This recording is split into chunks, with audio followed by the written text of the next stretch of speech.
What is up, everybody? It's the chairman of the United States Department of Nerds, where we are for the people, by the people, and of the people. And today is a very special day as we are live from our first ever con with the DFPN live here in Cape Girardeau, Missouri, as a part of Cape Con. A big day for us in the council members. It is awesome to be here to answer some questions and to just talk about some general pop culture and what it takes. Really, if you have questions about making indie comic books, I'm pretty darn good and knowledgeable on indie comic books. So with that, I want to introduce my fellow council members on the table. I'll let you go first. Oh, what up, everybody? It's your homie Mac, aka YaBoy. If you've been rocking with my man, the chairman over on DFPN, you probably see me on a couple of shows, Eat the Cake Anime and The Smoke Pit. I am what you would call a Padawan when it comes to a lot of the comic stuff that the Jedi Master, the chairman is, right? But I'm always here. It's cool being around these guys, teaching me a little bit more because all I do is just pretty much follow everything TMNT when it comes to comics. So they're kind of bringing me into the loop on a lot of the other things. So good to be here. Good to support my guy here. And like he said, big day for us here at DFPN. First actual live show at a con for USDN. And I'm just happy to be a part of it, bro.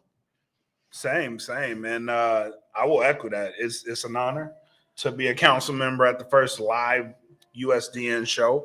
I am bred like a king, made as Kelvin Cayley, otherwise known as Blak Makk. And I really nerd out about wrestling. That is my specialty. I am a stone cold nerd. If you pick up what I'm putting down. You pick that up. but I like to equate wrestling with a lot of things. And one of the things that got me into comics was wrestling. I was a big Hurricane Helms fan, and Hurricane Helms was a big fan of DC Comics' Green Lantern, which is where he based his gimmick off of, right? And just following him got me into comics, and it led me down this crazy path that I've been on for a while. But yeah, so it's an honor and a pleasure to be on. I'm very proud to be here this weekend. This is a very dope, incredible weekend. And I'm glad that this is the show that is bringing us home because it's time to have some fun. Let's get after it, man. So it's been a lot nicer to have a whole lot more people in here. But, sir, in the back, you got any questions about indie comics or comics in general? What's your guys' favorite series? Favorite series? Ooh, that's a good one. For me, it's going to be some James Tynion and Boom Studios, Something is Killing the Children. I can't recommend that book enough, especially since it was just announced that they're going to be getting a TV movie or just a movie in general. I think they're getting an animated series, and I think that's huge for the comic book world as a whole, as an independent comic is getting a TV series. So that's my answer.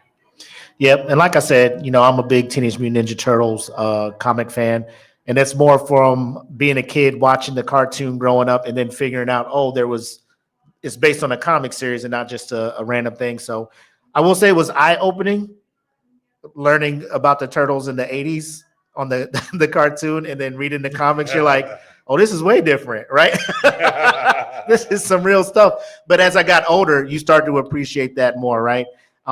I will say it's kind of, you get to a point where you just have to accept, I don't know if you've seen the newest Turtle movie, the Mutant Mayhem. My youngest liked it. I was looking at it like, it's not for me getting a new generation of Turtle fans, but I'm excited. Obviously, Lash Ronin did real well for them. They packaged that up, movie in the making from all the reports I'm seeing. So R-rated should be a good time for me. Not sure if I'm going to take my 8-year-old to see it, but that's my favorite series there. Me to see it if it comes out while we're around.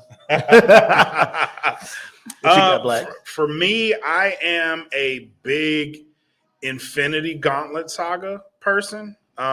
Just the rise of Thanos and the story they told with him and how he became the Mad Titan and everything that came from him getting the gems and what that led to. It's one of those things. I was okay with the Infinity Saga and the MCU, but they missed out on a lot of great stuff that they could have drawn from. One being how Thanos' relationship with death could have played out. That I feel like they could have. That's they could have definitely a big missed opportunity. Yeah, it was there. definitely. It still presented itself, and they never really pulled the trigger on it. But I feel like they could have made that a very, very great story. Not mad at what they told, because it's one of the best things that they've done, obviously. But that whole saga, like when they first announced Thanos was coming, I was like first in line. Take my money. I can camp out here. We don't have to go anywhere. I love it. But that would be my answer, is the Infinity series. So we got a couple of questions here in the chat, and Caitlin wants to know, what comic would you recommend for a new Red Hood fan? Caitlin, I can't speak a whole lot about Red Hood. I do know that the current run of the Red Hood was cut short by something that was said by the author of that comic book. So DC did put a stop to it, which was a shame, because there was a lot of potential there for that book. But as a fan who I focus a lot more on indie comics and not necessarily DC or Marvel, it's hard for me to put a recommendation out there for you on that. And I wish I could give you a better answer than that. And then we got some Cast in the Spotlight fellas in here, and they want to know how we would rank the 4 turtles from favorite to least. I'll let you go with that one first. That's a tough one. It's not, but it's kind of corny. So, and I'll tell you why. Me and my brothers would watch it growing up, and we would always act like the TV. It would piss my parents off, right? So I would be Leonardo. My older brother would be Michelangelo. And then the younger brother, like, he would just, like, these are the 2 turtles you got to pick from, right? Like, you're either Raph or Donatello. Most of the time, He was Donatello. But as I got older, like, you're looking at it, Leo is still my favorite. I don't care what anybody says. I know it's the corny answer because he's all normal, the Splinter's favorite and everything. I will say that as a kid, Raph was kind of towards the end because I didn't really like his weapon. Mm-hmm. But as I got older and you read the comics and you see the relationship between him and Leo, like, there are some days it's like 1A, 1B. Yeah, like, I can understand Raph's point at that point in life. Mikey has moved up as well since. Is it spoiler alert? Nah. You know, if I talk Lash Ronin, if you haven't, like, by now, holding back. We're giving spoilers. Lash Ronin, all the other turtles are dead. There's one left. Everybody's like, who could it be? It's Michelangelo. And seeing him evolved from the party, you know, as he was portrayed in cartoons, like, most people would still, like, see him in any kind of media on TV. They never really get into how serious the turtles get. So even the Michael Bay movies, they still kind of have Mikey being the youngest, obviously 14, 15, being a kid. Seeing him as the Lash Ronin and seeing that he's about that action, I'm like, okay, Mikey, you know. And then Donnie, you know, no love lost. Like, I had to put somebody at 4, Donnie. So I got Leo, Raph, Mike, and Donnie as my lineup. Best to worst? Best to worst. Oh, okay. Ralph, because Ralph was about that action at all times. About them hands. Ralph, and I feel like, so me and my brother kind of have that relationship to where, like, I'm younger than he is, but you know, I kind of see myself, like, in that leadership role sometimes, and he'd be like, "Man, hey, listen, I'm the big brother. Chill out." You know what I mean? Like, nah, bro, I got it. I got it. I've been out here. I've been grinding. I can get it. So Ralph, I always kind of related to, because of me and my older brother. So Ralph, Leo's obviously second. Because of that, he is the leader in the leadership role, but he does give the turtles a lot of grace at times. You know what I mean? Like, he lets them do their thing and tries not to overstep his bounds as a leader, which I think is an underrated quality. Yeah, it really is. Without the Lash Ronin, I have to put Donatello in 3rd place. Just because his brains is the glue that keeps everybody together. True. He's constantly thinking of ways to get them better or make them better. But I think that's a very underrated, underappreciated quality that he has. and then Mikey, not because he is the least, but yeah, it's just there's a lot more depth to the other people for me without going into the last runner, but the last runner he actually is like Mikey might be that dude. Oh yeah. Mikey might just be that dude. He's So, that guy. Shout out to our bro Rob in the chat who said Raph, Leo, Mike, and Donnie. Oh, great. I don't think there's a wrong answer to this, but I'm going to go Raph just simply because the dude was a complete underrated badass in the comic book. Then I'll go Mikey because Last Run is probably my favorite Ninja Turtles of all time. Then I'm going to go Leo and Donnie, and that's not a knock on any of the Ninja Turtles because I'm a huge fan of the Ninja Turtles. So I will give Donatello his respects. If you're playing the NES Ninja Turtle game, save Bro. Donnie for last. Yes. Bro. Because his Yes. bow staff is a cheat code out there. All right. So 100%. if we're picking him in the NES, Yes. Donnie is my guy, right? Yes. 100%. You want that standoff. Yes. Great questions. Keep the questions coming in the chat, but we'll turn a little bit more of attention toward a little bit of indie comics and kind of what I've been doing here lately within the world of indie comics until we get more questions. So many months ago, I was kind of like at a loss in direction of what I wanted to do with the United States Department of Nerds. And I got an email and it was like, hey, could I come on your podcast and discuss my new comic book? I was like, hell yeah, I need something to do. Let's do that. So we get that set up, and then it kind of becomes a snowball effect after that, where I was getting emails or just DMs left and right, basically going, hey, can I come on the podcast? Can I come on the podcast and talk about my work?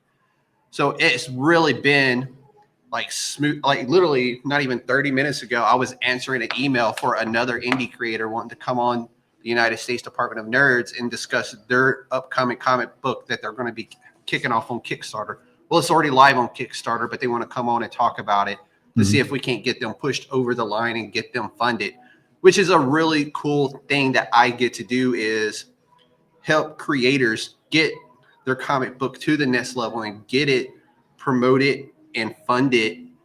That way they can bring that comic book to the masses of people at cons just like this one. So I've been really thankful in that aspect to be able to get to do that and to bring something different to the world of comic books where those creators, those indie creators aren't getting the love that the big name creators do get at Marvel and DC and Image. So that has been a really fun thing that I've gotten to do. I've also gotten to 2 weeks ago, I interviewed the creator and writer and director of ZombieCon, the Volume 1, which is a indie movie that is really fun. I got to watch that movie. I got to interview, what's his name? No, it's Aaron Anya, who also is his wife. And then can't remember his first name, but his last name is Valley. This is going to bother me, so give me a second. Let me look up his name because I don't want to give y'all bad gouge, and they deserve all the love they can get. Yeah, that's all good. Did have a comment come through, a question. Have you read Once in Future from, looks like, Carrie and Gillen? Ooh, No, I have to look into it. No, that sounds like Kevin if you can Valley. give us a premise of what that is. So CJ jumped in the chat. Kyle Valley. Yeah, Kyle Valley. Kyle Valley is his name. Okay. He wrote, directed, did everything related to ZombieCon Volume 1 with his wife, Erin Anya. Great movie. Cannot recommend it enough to y'all to check that movie out. I think you can rent it for 99 cents on Amazon. Nice. I got a question for you. When did you get into comics? And if there's a fan out there, a younger fan out there that has never experienced like the joy of comics, what direction would you point them in to say like this is the way we should go to get you into comics and become a comic fan? So it would really, at the end of the day, I think I'd want to know what exactly they are interested in. Okay. Are they interested in like action, or are they interested in more of a like a journey comic, like Saga or something like that? But it's really going to depend what their interest is. There's always an indie comic out there for everybody, whether it's from Image Comics or Boom Studios or Dark Horse Studios, one of those guys. There's literally something out there for every interest. And that's what's so cool about the indie comics. It's not just focused on the superhero aspect of comic book storytelling like DC and Marvel might be. Right. I guess that kind of answers the question for me, because I was thinking, like, how did I really, and I kind of introduced it earlier, like I got into it because of wrestling. But for a long time, I didn't know what I actually liked about comics. Maybe it was the darkness of some of them. Maybe it was the triumph. Like for a long time, until I got really into Marvel and dove down Marvel, like I was just like, it's a comic, I'm gonna read it. You know what I mean? Like I had stacks and stacks, and then like didn't know how to really sort them out because I was just reading comics. And then once I got fixated on it, that's why, like, if there's a new fan, like how do you just let the fan determine what they like? I would say you just got to know the person. It's almost the same thing with anime, right? People think anime, and one, they're either thinking it's just, you know, Dragon Ball Z stuff or big robot mechs, or for those that know about the kind with tentacles and all that, they'd be like, you know, you're weird. You know what I'm saying? The hentai and stuff. But there's an anime for everything. You know, you got sport themes anime, right? You got your horror animes, you got your historical ones like your Vinland sagas and things like that. So it just depends. Like if you talk to a person and get to know their interests, like guarantee you I can point them to an anime and be like, check this out, right? Give this a shot. And then they could just follow that trail. Like you don't have to be, I don't want to say like the people that are now, like I love anime fans. I love that anime is bringing people in, but a lot of people are just like jumping on now saying Demon Slayer is the greatest anime ever. And I'm just like, that's cool. You know, it's an amazing anime, but you know, let's expand your horizons a bit. So comics are the same way. You know, you look at it, like Jeff said, you know, I'm not really into X-Men and all that stuff. Can I get into comics? Hey, check this out. Here's some horror comic books, right? Here's some, you know, more realistic type things like Walking Dead, graphic novel type stuff. Amazing So there's other things like people look at that and think it's just a show. No, it's based off a comic book, and that's how you can get people. Amazing.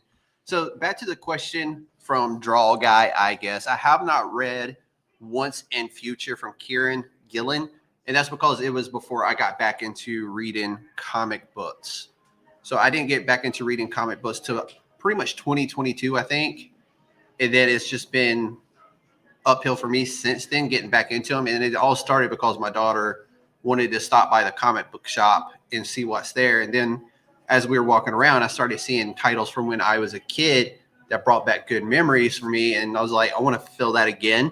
So I started reading Spawn again, and it just, I've been back in the saddle, so to speak, once again. So it's been really cool. Nice. But I will check out Once and Future because that's really up my alley from Boom Studios. And it was a shame to see that the owner recently sold Boom Studios, but I think it's a positive direction for those guys because the owner is looking to do new and different things. And he's a great guy who brought us a lot of great comic books during his time at Boom Studios. So I'm wishing him the best of luck. I got a question real quick. A lot of people have gravitated, or would you think that more people have gravitated towards checking out comics and stuff with the popularity of MCU, a lot of things like that? Like people go watch the movie and probably want to know more. Because I will say, I noticed the boom of like YouTube channels that sit down and break down, you know, like movies are coming up and they're just like, here's a backstory of this character. It wasn't just the MCU coming on board. It did see a big push, but what really gave comic books another big push was when COVID hit, because people are going to comic book shops for board games and that kind of stuff. Just something to entertain since they have to be stuck in the house and really can't go anywhere. Right. So really those two things, the birth of the MCU really pushed people in. But again, they were just buying the stuff related to the more popular titles out there, related to whatever that MCU movie was focusing on, which is cool. There's nothing against that. It's just a whole lot more world out there to discover when it comes to comic books. So So anybody else in the chat, y'all keep those questions coming. Yes, sir. So you all, you were talking about indie comics and all that. So of course, one of the big things with indies is like, it gets kind of difficult to find some of that stuff because it gets like buried under a bunch of stuff, don't have too much marketing and all that. So what do you guys think is like, how do you all go about finding like new series and all that to read? That's a great question. So for me, it's New Comic Book Day. I hit my LCS on Wednesday, and I scroll, and if I see something that catches my interest, I give it a shot. Some of my favorite comic books out there were just something that I found on the shelf randomly and was just like, this looks interesting. Let me read this, and fell in love with it. And so that's how I did it. Dollar bins are a great place to start if you're strapped for cash. Just hit the dollar bin. Almost every local comic shop in your area has a dollar bin. I mean, just walking around the con here, every booth with comic books has a dollar bin, and those are always a great place to start. And for a bargain at that, a buck for a comic book, that's granted the prices now. I think the only place that really hasn't changed the price that much is the original Spawn series from Image. I think they're still $2.99. But everybody else, I know some of the DC books are like $7.99 now or $6.99. So it's absolutely ridiculous how expensive they're getting. But again, they're still telling good stories, so people are still going to buy it because it is from DC or it is from Marvel. But for a lot, the Image Comics, Boom Studios, their prices are remaining the same and they're remaining steady. So those are still attainable and affordable. Yeah, that's a great question. Shout out to Cape Con too, because this is one of the rare cons that I see where comic books are still a big focus. Normally, when you go to Comic Cons, it's different stuff, and the comic book isn't really as prevalent. But here, I've seen them all over the space. So, shout out to them for that, because that is a great look to the comics. And shout out to Jeff too, because you do some very underrated work, man. Working with the indie comics, working on the Kickstarter. I found a couple of comics just watching his show. So if you do, man, subscribe to United States Department of Nerds. It is very much, you will find some great comics that come through there and have great stories, and their Kickstarter campaigns offer a lot. So that's great work too. So we got CJ in the chat with a question. Do you have a starter recommendation for the major genres: action, superhero, drama, romance, comedy? Let's see, man. First of all, let me just say, CJ, I know you're driving home, bro. Like, You better not be texting. we love the support. My guy. Unless you got a voice you know what I'm saying, bro. Get where you need to get to, my guy. So this is going to be, I can give a list of books that I'm currently reading. Let me pull up my list because it's a list. While you look for one, I'm a rattle off one off the top of my head. Go for it. I like the superhero genre because there's a little bit of everything integrated into it, right? Especially if you're starting. You better be safe, CJ. I would recommend going to starting with Marvel. If you're into the big stuff, because there's a lot of love triangles in there that are high key funny. Yeah. That are high key funny, and there's a lot of pairings in there that are very interesting beyond what you see on the movie screen. There's a lot of pairings that happen in the comics. If I had to point anywhere, I'd start with the Uncanny X-Men, because that just branches off into a lot of different soap opera with superpowers. Yes. Yes. So we'll get this started. I have I'll start with 30 Days of Night, Fallen Sun, which is the follow-up to the movie 30 Days of Night. It was a great read, and it's just a bloody mess, just like the movie was. For the kiddos, Adventure Time has a comic book. Fantastic read, really fun. Also, Rick and Morty for the teenagers who are into Rick and Morty. My son reads those. Although I will say I would get in on Rick and Morty now, because in December, the comic book is coming to an end. I don't know if a new studio will pick it up yet, but I do know for a fact that Adventure Time on Ani Press will be coming to an end in December. Let's see here. Find another good one. Be Not Afraid is another horror book. It's similar to The Omen or Children of the Corn, and just another really, really good book. Blood and Thunder is really fun. So if you're into sci-fi about a bounty hunter with a gun that talks, and she's trying to recapture escaped convicts from a planet that is a prison. That's a really fun one, and the gun in that book is hilarious.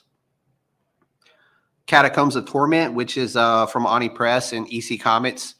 It's basically an anthology of different horror stories from different authors and artists. That's a fun one. Creep Show is still going around if you're a fan of the Creep Show. Cul-de-sac.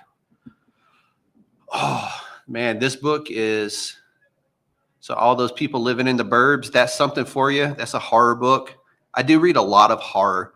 But from DC, I will say the new DCKO has been good. DC's Zatanna has a new run right now going on. There's all the Spawns are still going on. So you can literally, if you're into Spawn, they have something for everybody right now. Escape is a really good one. It's about a war, but the people are animals. So it's literally like an animal trying to escape during like the Vietnam War. Mm-hmm. So that one's kind of cool. As you talk about them, I'm adding them. And then this one's really good. Everything Dead and Dying. So it's basically the Oregon Trail with zombies. And it's absolutely awesome. I like that premise. You had me at zombies. And then Exquisite Corpses again by James Tynion. Basically how this story is going, James Tynion and the creators of the comic book are literally playing a board game to determine which of their main characters will die in the next issue of the comic book. It's really dope. James Tynion and Michael Walsh, fantastic on that book. Let's see.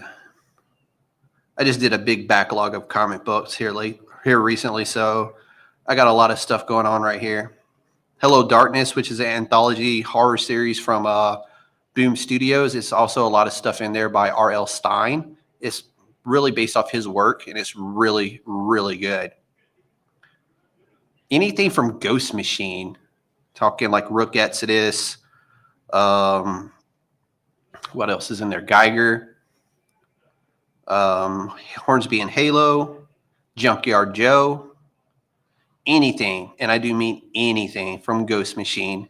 Jeff Johns, who's a brilliant writer who worked on Batman back in the day, is the main writer over there. It's his promotion, basically, with Ghost Machine. Phenomenal stuff coming from those guys over there. If you're a big fan of Invincible, although the comic book may not still be going, you can still get the compendiums for that. But currently, Battle Beast, who's one of everybody's favorite characters from that series, has his own comic book run going on right now. Nice. And that one has been really good and really fun. Another one from Boom Studios, if you're into like witch hunting and monster hunting and stuff like that, it's by Tini Howard. It's called A Marian Heretic. And it's basically about a nun who hunts witches and monsters. And it's been a very fun series. And it's only one issue out right now, so you can literally go pick up issue 1 and get ready for issue 2. So, and that's just an absolutely fun one. Yeah.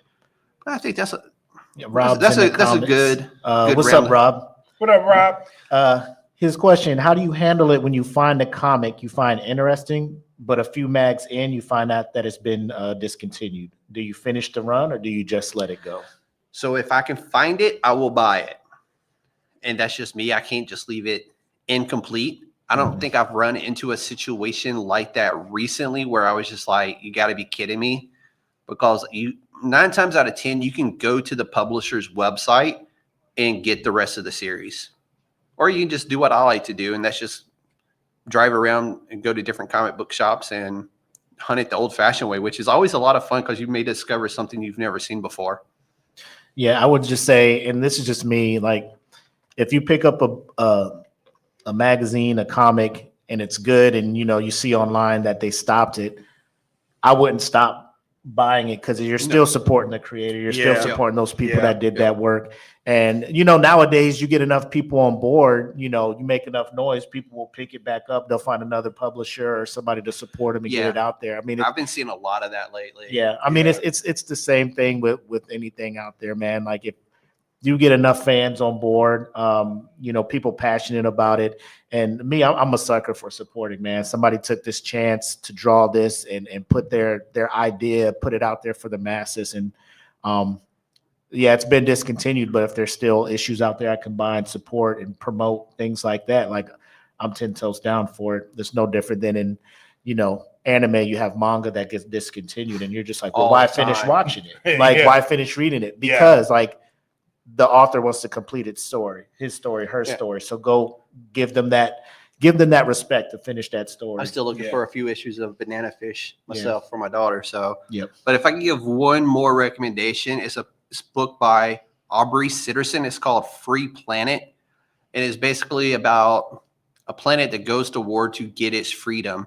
They win their freedom, but this is more about what it takes to maintain and keep that freedom now that you have it. And I think it's like 7 or 8 issues deep right now, but it has been a phenomenal read. And I cannot recommend that one enough.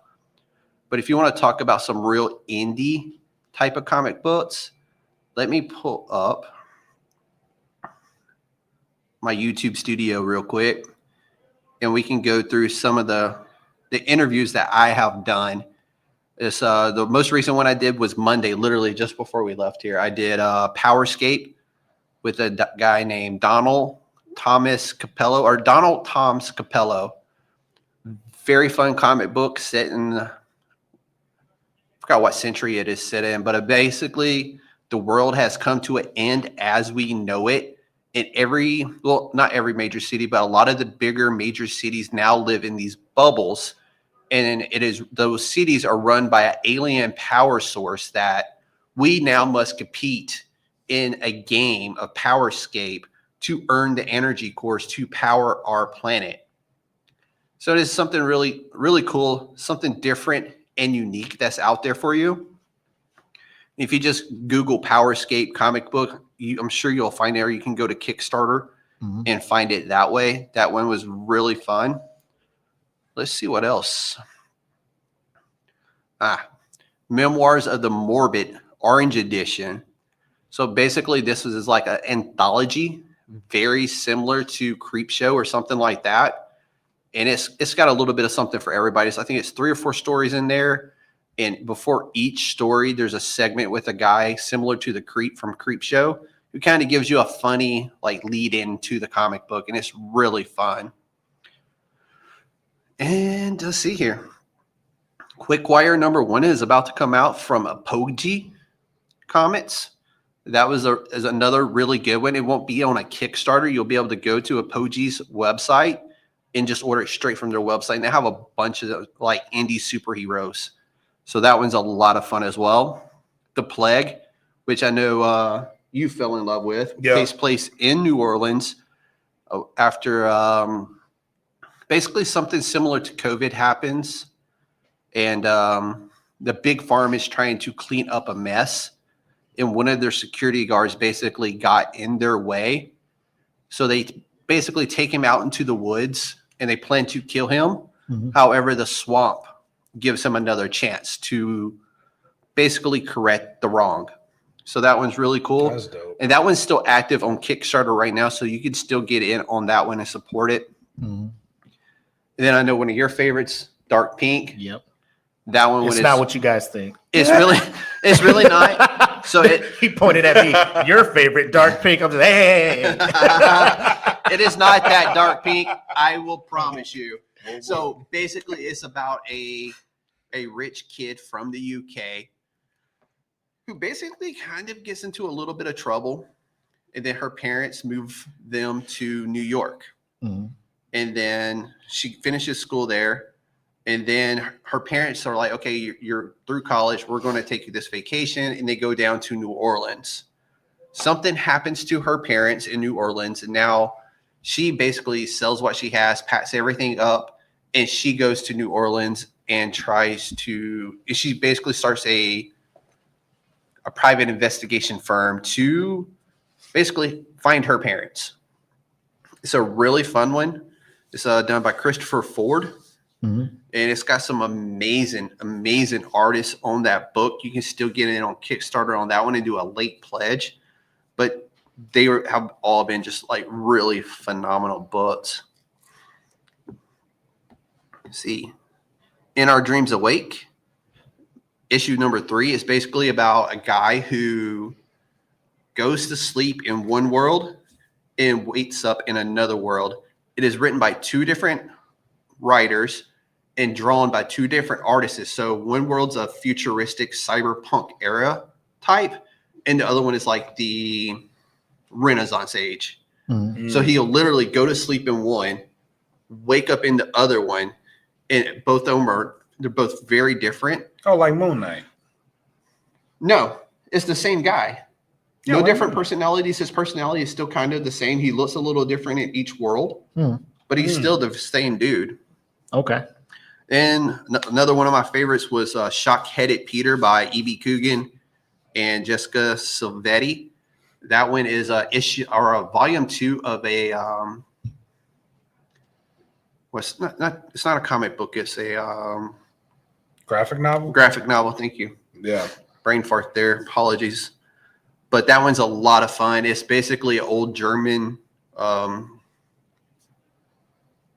are those called? Folktale. Thank you. My man in the back. And they basically modernized it and brought it into a new and different setting. It's a lot of fun.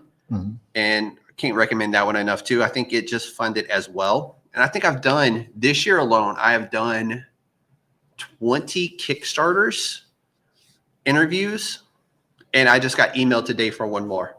So the business is booming, and I'm here to support it in whatever way I can. And giving them a spotlight is basically what the United States Department of Nerds has become. And I will hopefully continue to do it until I can't, because it's a lot of fun helping those guys out and putting a spotlight on them. Mhm. Shades of Beyond, The Wall of Sleep. Can I shout out an indie creator real Yes. quick? Which I found them at a Comic-Con about 10 years back almost. Mhm. And it's Sigma Comics. And all of their comics that they write are about animal, like superheroes who save animals. Mhm. Not humans, just animals. But Oh, okay. 100% of their not 100%, about 80% of their proceeds Mhm. that they get from their Kickstarter campaigns, they donate it to charities that help out animals. Oh no, that's a good shout out Yeah. right there. I like that. Yes, they're really dope. And they work with people like Mike Barron. If you know, he's behind the Flash and Punisher. Yeah, so they work with a couple of big name writers, but very, very. I want to make sure I give them that spotlight because I've been following them for a while. I like that. Yeah, I've been following them for a while, and they are a very dope comic studio and with a great cause. So I got another question here. Sigma Comics. So how did you learn about these indie comics, and how do you recommend others learn of indie comics? So for me, it was basically through Instagram, Blue Sky, Facebook, and you just do a quick search on those platforms for indie comics.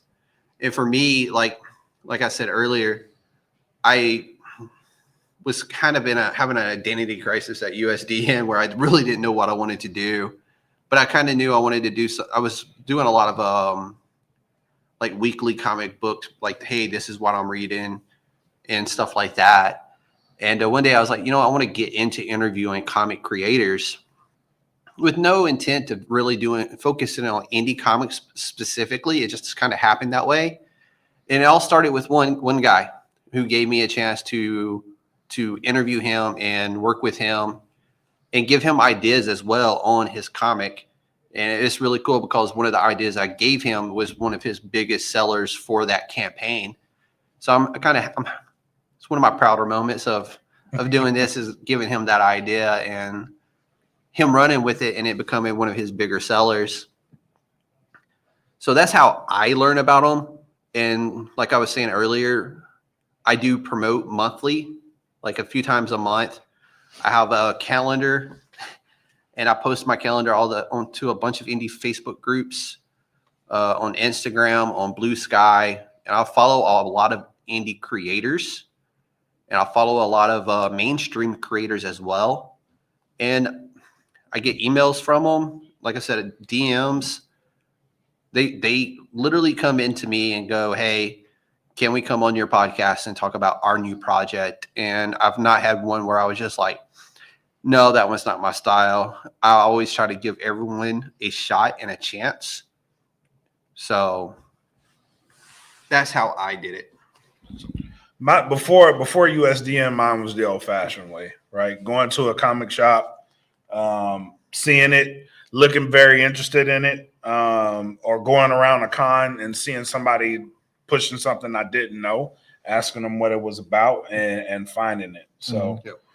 Yeah, 100%. Just like anything else, just visit your comic shop. And then the people who work in there are knowledgeable. And like we were talking about earlier, you'll be looking around, browsing. They'll come up, "Hey, what are you into?" Yep. You let them know, and they'll be like, "Hey, I got just a thing," and point you in that direction. So I do have a question. And I know he was talking about identity crisis and stuff like that. I love that he picked up the comics and stuff.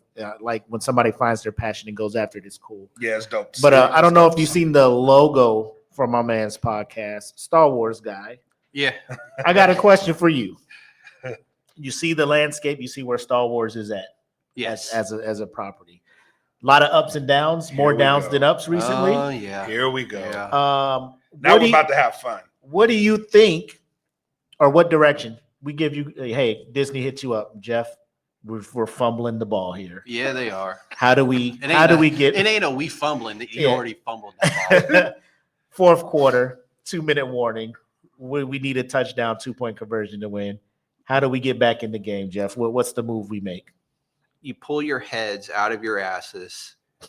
You go to the books. Yes, I said the books and or the comic books, and you go to the Old Republic.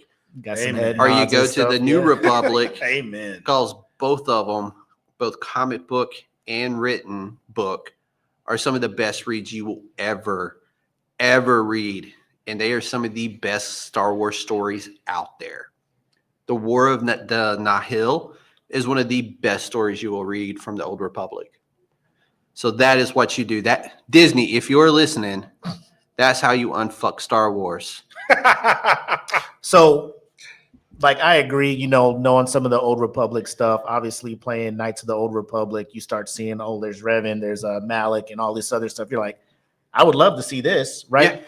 Yeah. But like this new generation who's just stuck on the Skywalker stuff. Like Skywalker's a big name, and now you're introducing people who aren't Skywalker and stuff. You're like, hey, who are these guys? So if you How want do to you promote that continue, to a new audience? if you want to continue the Skywalker stuff, you literally just go to the books. Luke did. So they never tapped into Luke's full power potential. Mm. This guy controlled a whole armada while sitting at his house. Didn't even leave his house. He just entered into his deep state and literally controlled a whole war, a whole armada, a fleet of starships using his psychic abilities. Yeah. Untapped.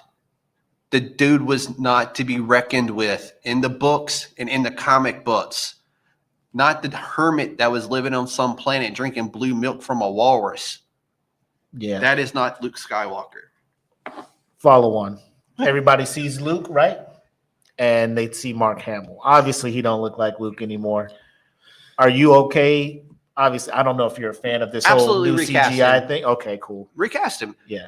Mark Hamill himself says if you want to continue the Star Wars saga with the Skywalker family, he's like, recast me. It's okay. The dude has made millions. And again, you're not wrong. Bucky looks just like a young Mark Hamill. Mm. And again, Mark Hamill has said, if you need to recast Luke, recast Luke as a younger actor. He's on board. Yeah. So, and CJ hit it on the head. Dark Empire was really good. And if they resurrect Palpatine one more time, I will lose my shit. Super clones, right? And there's nothing wrong with Palpatine. Nothing wrong with Grogu. I love that it's a new and fresh story with the Mandalorian and Grogu. I'm looking forward to seeing what they do with it after fumbling season 3 with the movie. So I'm actually excited about that, and that one may actually get me out of my house and into a movie theater. Good Star Wars movie. That's all it takes. Well, that ain't it. Rise of Skywalker didn't get you. I'm playing. Let's not do that. I'm sorry. I'm sorry. But yeah, outside of, but all right. So what are your thoughts on when they try to do something new, aka Acolyte?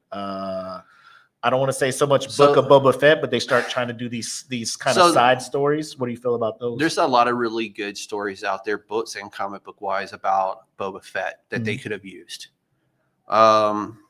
The Acolyte could have been the perfect start for an Old Republic series. And I don't think the ball was fumbled. I think there were certain aspects of pop culture in general, that was kind of shoved down our throat on that one. Yeah. That people didn't want. Yeah.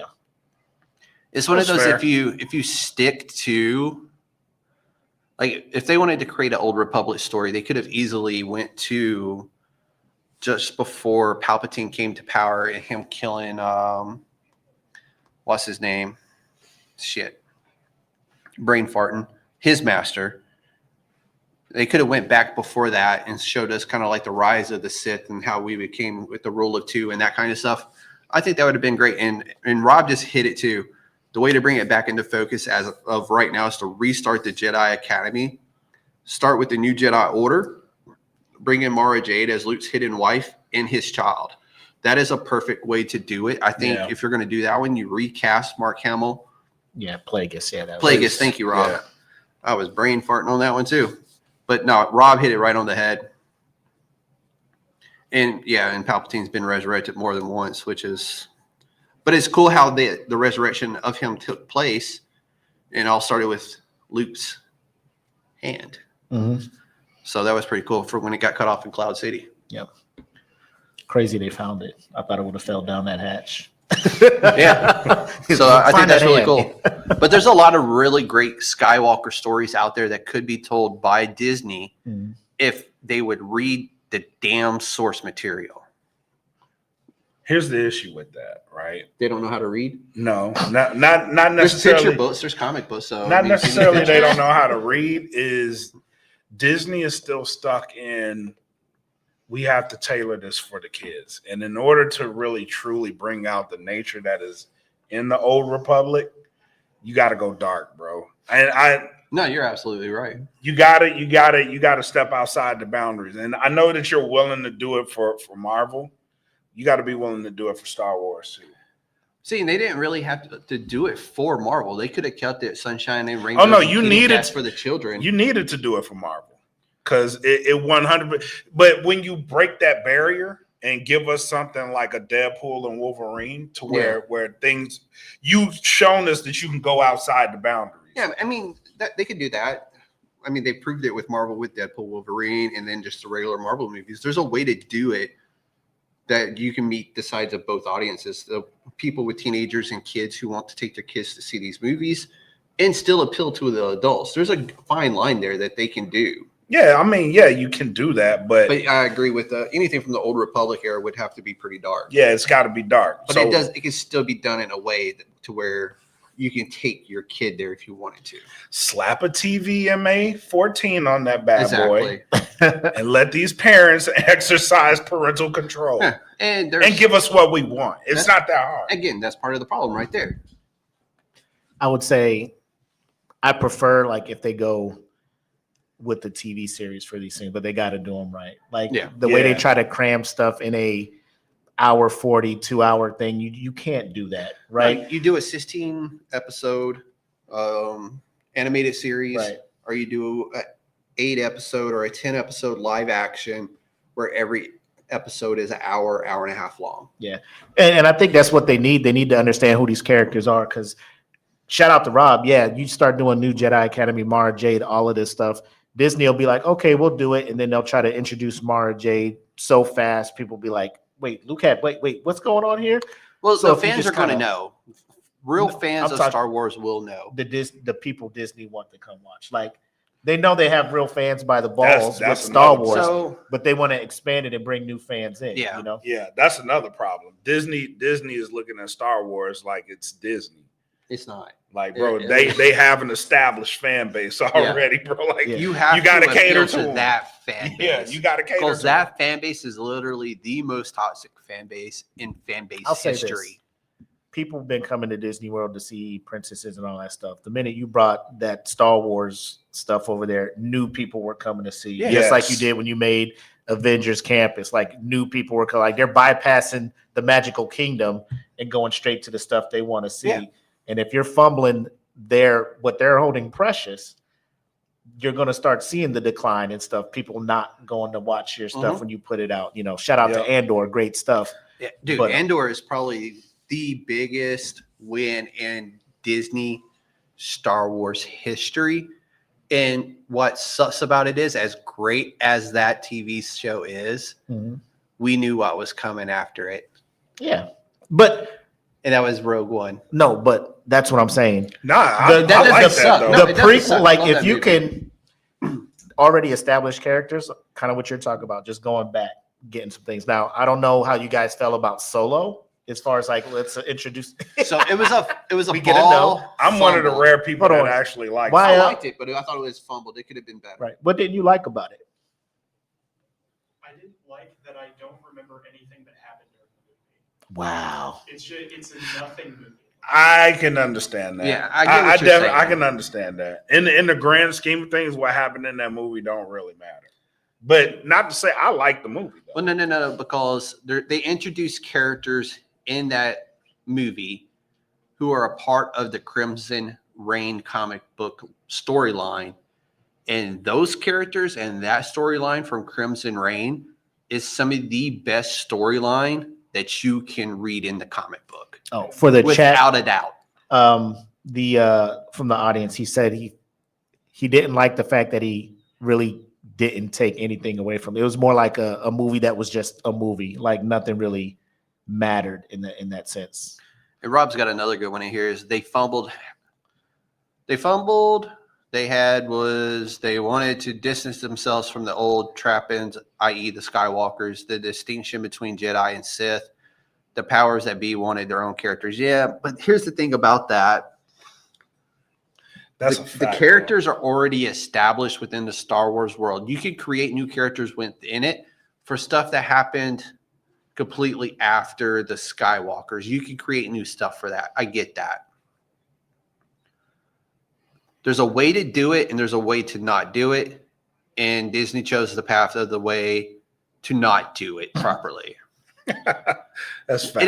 And it's not that people don't like a strong, powerful, female lead. We love it. I mean, shit. Princess Leia is one of the. So she finished her Jedi training. She was an established Jedi who just so happened to carry the name Princess, but her leadership qualities was her lead into rebellion. That's really where her setting and her strengths were. So it's not that we're afraid of a strong female lead. It's don't shove the female lead down our throat the way you did. And also, we were led to believe in the impression that, what's his name? The stormtrooper. Finn was going to be the lead and who was going to be this powerful Jedi, because it was something we've never seen before. Psych your balls. But that never happened, right? Right. So that was another reason for everybody to be upset. Because everybody was like, oh, this is going to be about Finn because that's what was given to us in the previews and stuff like that. I'm like, oh, Finn, I can get behind Finn. This is really, really dope. Nah. Psych. Yep. And it's a shame that they did it that way to us. Mm-hmm. They messed up when J.J. Abrams left, and then they brought in the new guy and changed. Yes, absolutely right, Rob. And then Me and Rob. back to JJ. So for y'all who don't know, Rob save us.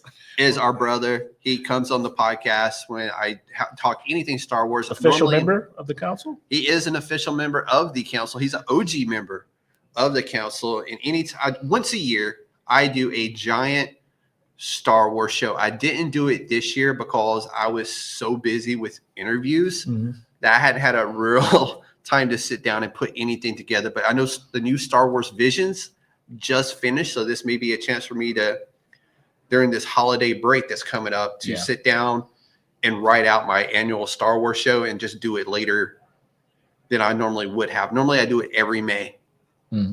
And but yeah, if I do that, I'll have, you know, Rob, I will have Bill, Frank D, Amanda comes through, right? Amanda, yep, all the Star Wars, all my Star Wars friends, Hardcore. like they. So I like to think I'm smart on Star Wars until I met Rob and Amanda. And Frank D's come a long way. You know what? You know what's funny about Frank D is I'm the one that took him to see his first Star Wars movie, and then he just blasted off. And you know what's funny again on that is, like, he would sit there and talk so much shit about Star Wars and how much he hated it. And then finally one day, he shot me a message. He's like, "Hey, I changed my mind. I'm actually in love with Star Wars now." I was like, welcome to the club. welcome to the club, buddy. All right, we got time for one more question in here. Or it's a statement, rather. I feel like Disney is afraid of the pushback and a little too willing to change direction mid-trilogy, and the story kind of falls apart in a lot of the newer stuff. Well, that goes back to the director changes, right? Yes. That had a bigger effect on it than people realized. And the vision getting messed up. Yes. And it just, you ended up with what you had, bro. And it's like, who greenlit this? Like, what? This is the movie y'all decided to give us. Like, I know y'all, there's source material that y'all could have drawn on and not gone with your own gut on this, bro. Like why? So why I know would this you is give us this? controversial, but I actually enjoyed The Acolyte because I thought the positive direction that it was going in. I thought you were going to say I like The Last Jedi. Because you're like, this is controversial. I'm just like, bro. But no, The Acolyte, the direction they were trying to go with The Acolyte, I was thoroughly ready to enjoy. It led to Plagueis. So Yeah, and that was something I was excited to happen. And like, it got a lot of, like, people just like shot it to shit for some reason. I'm like, it really wasn't that bad at the end of the day. But people just wanted to shit on it because it was different. It didn't include the Skywalkers, which some of these things you don't need the Skywalkers to tell a story in Star Wars. But that's the thing, though. Like, I think we're in this age. We're the elders now, right? Because when the sequels came out, like, some of the younger people were like, "Oh, this is cool. This is great. This is Star Wars." And all of the older people at that time are the prequels, episodes 1 through 3, when they came out. A lot of people crapped on those. Yeah, you know what I mean? Like I blame Jar Jar Binks for me shitting on Star Wars. These suck. But if over time, like, they went and granted they had to go and plug some of these holes with the Clone Wars and some of these animated series. But over time, the story made sense to where you go back and look at them now like, oh, I have backstory. Yeah. And oh, I have stuff that I can draw in, and now it makes more sense. You know what I mean? But so, breaking news, our tech director here at Cape Con is a huge fan of The Last Jedi. Oh my God. He says it's rough, but it had a lot of fun and a lot of good ideas. So much so professional trolling that he got The Last Jedi tattooed on his upper left butt I need cheek. to see it. I don't need to see it if it's on his butt cheek. If it's on your butt, I'll take his word for it. I can only quote what was given to me, and that's what was given to me here. You really have that on your butt cheek? It's the whole It was the whole maneuver. Rob said, "Ew." It's one of those that, like, I know we're short on time, but, you know, just watching that movie, I understand it's like sci-fi, it's fictional, none of it's based, but like some of the things they were doing, like you're breaking whatever limits that you already created. Like, I'm assuming Jedi power, the Force, everything's cool, but when Princess or, you know, General Leia gets blown out into space after Kylo Ren blows that up, I'm just like, and here's me, I'm like, Carrie Fisher, you know, God rest her soul, passed away in real life. I'm like, this is how they write her out of the thing, right? And then all of a sudden she's like, bibbity boppity boo, and flies back into the So, ship. I'm like, what are we doing? That goes here? back to me saying she was a Jedi and not to be fucked with like that. So is that out of the reason for her as a Jedi to do that? Absolutely not. Yeah, But but did it y'all make could have. sense? Yeah, exactly. Y'all could Absolutely have not. made it make But sense. I can at least explain it away. Yes. Exactly. If people would have Where'd she known that get she that was from? trained in the Force, because Luke completed her training. What the fuck is Like literally, We just she making gave people her Jedis? lightsaber to Rey. That was her lightsaber. That was Leia's lightsaber that she gave to Rey. Yeah. Mm. So But I don't With want to. that- I don't want to crash too much on that. she is not a Skywalker. She is a Palpatine because she is the daughter of one of Palpatine's clones. At the end of the day, how do you think she was able to shoot Force lightning with never training in Force lightning? But with that being said, we're gonna wrap it up here. I'm gonna pass it over to my boy Mac. Let y'all know where you can find him. So, like I said, the homie Mac, aka your boy. First of all, you want anything that we do here, the DFPN Podcast Network Facebook page is where it'll be at. If you're looking for us over on YouTube, it's at DFPN Studios, and then Instagram as well. I think it's DFPN Podcast Yeah. Network as well. So, but we do host the Smoke Pit. We're over there. We do have the website as well, thedfpn.com. You can see all our stuff over there as well. We link to the YouTube channels, everything like that. So if you want a one-stop shop, thedfpn.com, and you'll see where we're all at. But that's me. Same. TheDFPN.com. You can follow us there. We do the Smoke Pit together Fridays, Thursdays, and Saturdays.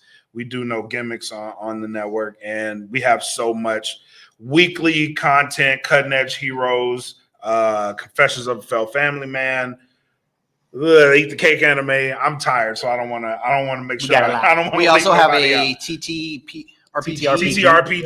Shout out to EJ and the Jen. Awesome Zone. Yes, And Rob, who all do that over Mhm. there. Fantastic stuff with that. It's a very unique tabletop game.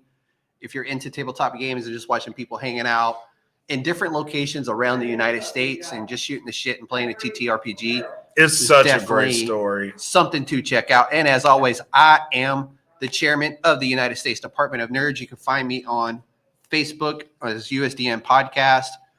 My main page on Facebook is the United States Department of Nerds. I'm on YouTube as USDN Podcast.